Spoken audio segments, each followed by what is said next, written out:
If your anxiety spikes every single afternoon around 2 p.m., your psychiatric provider has never told you why. I'm going to tell you right now. Everything I share here is for educational purposes only. It is not medical advice and does not replace your relationship with your own provider. If you are in crisis, please call or text 988. So what is actually happening? My name is Dr. Fiona Mao, and I am a psychiatric nurse practitioner and family nurse practitioner with 17 years in healthcare.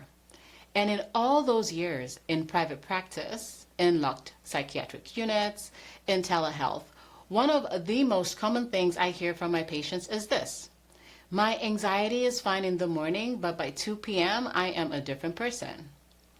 Racing heart, irritability, a sense of dread they cannot explain, difficulty concentrating, and they have been told this is anxiety. They have been given anxiety medication, and it helps a little, but it never fully addresses that afternoon spike because nobody has ever explained to them what is actually causing it. Here is what is happening in your body. Your blood sugar naturally drops in the early afternoon. This is a normal physiological process. But when it drops, especially if you ate a high carbohydrate lunch or skipped lunch entirely, your body treats the drop as an emergency. And it responds by releasing cortisol and adrenaline. Those are your stress hormones. Your body is not responding to a stressful situation. It is responding to low fuel. But cortisol and adrenaline feel exactly the same, whether the trigger is a threat in your environment or a blood sugar drop at 2 p.m.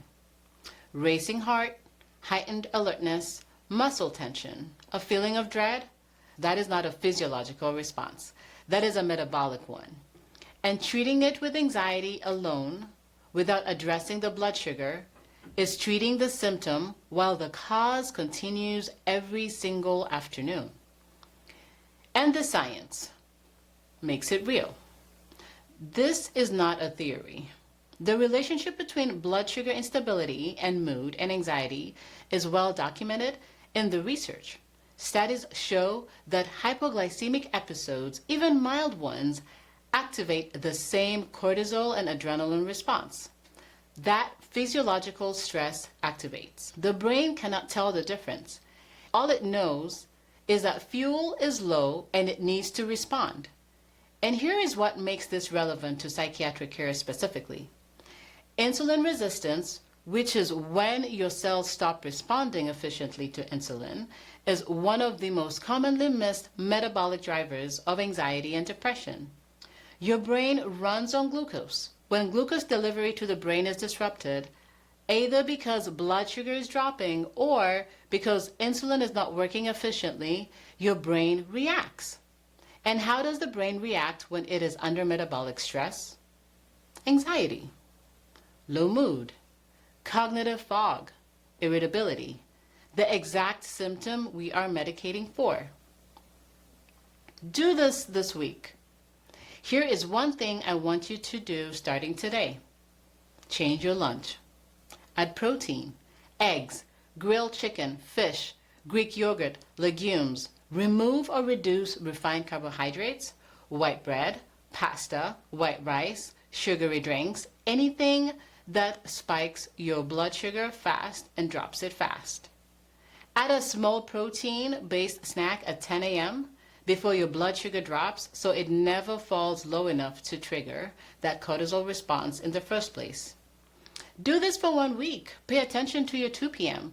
For many of my patients, the afternoon anxiety pattern changes significantly within 3 to 5 days. It sounds too simple for something that feels this disruptive, but your blood sugar is one of the most powerful levers for your mental state, and most providers never touch it. What to ask your provider if you try this dietary change and still struggle, or if you want to understand the full metabolic picture. Ask your provider for 2 specific tests. Fasting insulin. This measures how efficiently your body is using insulin and can identify insulin resistance before it shows up in your regular blood sugar tests. And HbA1c, which measures your average blood sugar over the past 3 months.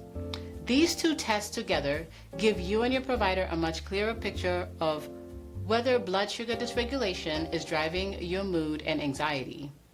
They are simple, they are covered by most insurance, and they are almost never ordered in routine psychiatric care. So, what this looks like in real life. I want to share a story, and I have changed all identifying details to protect privacy. I had a patient, I will call her Maya, who came to me after 2 years on an SSRI for anxiety. The medication had helped somewhat, but she still had what she described as a daily anxiety attack every afternoon. She had adjusted her dose twice, she had added therapy, nothing fully addressed the afternoon pattern. When I asked her what she typically ate for lunch, she told me a sandwich on white bread, a bag of chips, and a diet soda. Every day for years, I asked her to try something for 2 weeks before we made any medication changes. Change the lunch, protein, no refined carbs, add a mid-morning snack. She came back 2 weeks later and looked at me and said, "It is gone. The 2 p.m. thing is just gone." 2 years of afternoon anxiety gone. Not from medication, from lunch. That is not a miracle. That is metabolic psychiatry, and that is why I do this work. Try the protein lunch this week and tell me in the comments, did your 2 p.m. change? I read every comment. If you want the full list of labs I recommend asking your provider about, the free guide is in my bio. It is called 5 Labs Your Provider Never Ordered. Download it and bring it to your next appointment. New video every week. I will see you next time.